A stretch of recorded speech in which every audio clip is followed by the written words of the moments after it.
Ukraine has broken out in protests against Vladimir Zelensky after he signs law taking away Ukraine's independent anti-corruption agency's power to check his government's corruption. A massive show of opposition. Is Project Ukraine finally collapsing of its own pernicious corruption? That'll be $350 billion and 300,000 soldiers. Okay, just wait till 1 minute. Here's the card. Yeah, this card is declined. Why does this have blood all over it? I got blood on my hands. Stop that man. He stole some herpes medicine. I shouldn't have stolen that herpes medicine. Well, bud, things about to get a whole lot worse for you. You got a warrant out of Russia for 1.6 million counts of murder. No!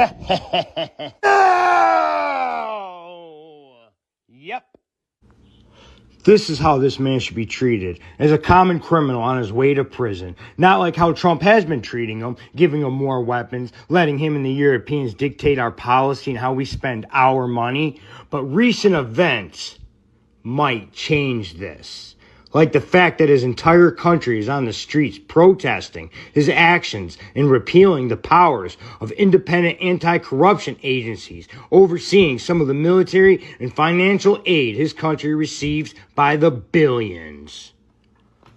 A bunch of protests broke out in Ukraine yesterday after President Zelensky signed a controversial bill known as the, quote, anti-corruption oversight law bill. So the protests broke out on July 22nd to July 23rd of 2025 in a number of major cities, including Kiev, Odessa, Lviv, Kharkiv, and this is following the passage of that controversial bill by President Zelensky. Apparently the demonstrations were some of the first significant wartime protests that have taken place since the full-scale invasion of 2022, primarily in response to the legislation that a lot of critics were arguing undermines the independence of key anti-corruption institutions. Now, the bill that was signed is actually called Bill 12414, also known as the Anti-Corruption Oversight Law, and it was passed by Ukraine's parliament, which is referred to as the Verkhovna Rada. That's the name of Ukraine's parliament. And it was passed on July 22nd of 2025 with 263 votes in favor and only 13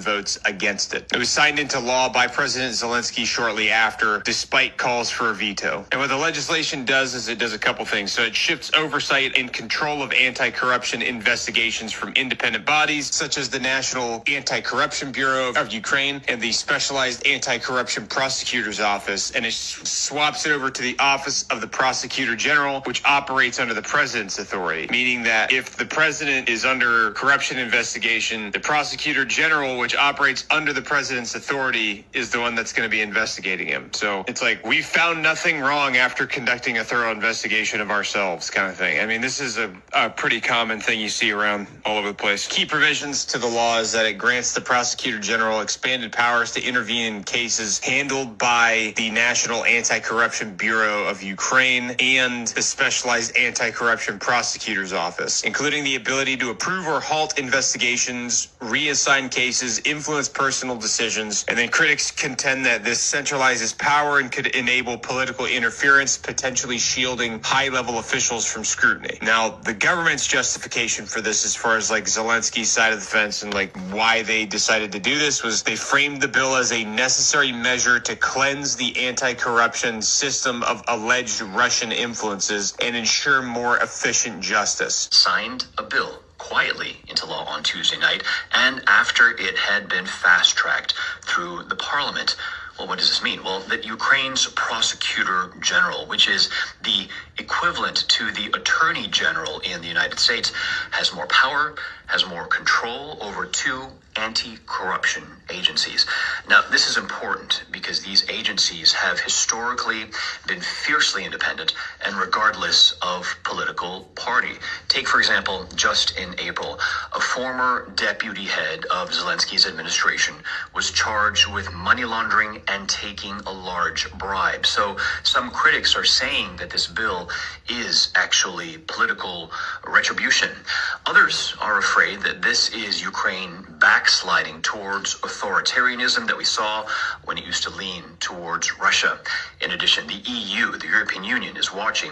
The bloc's commission in charge of expansion said that this was a serious step back, and this is important because fighting corruption is crucial for Ukraine to join the EU. It was only last week that President Zelensky reshuffled his government and appointed 39-year-old Yulia Sviridenko as Prime Minister. Well, it's a rocky start for her as she prepares to ask international donors for more money to keep Ukraine's war-battered economy afloat.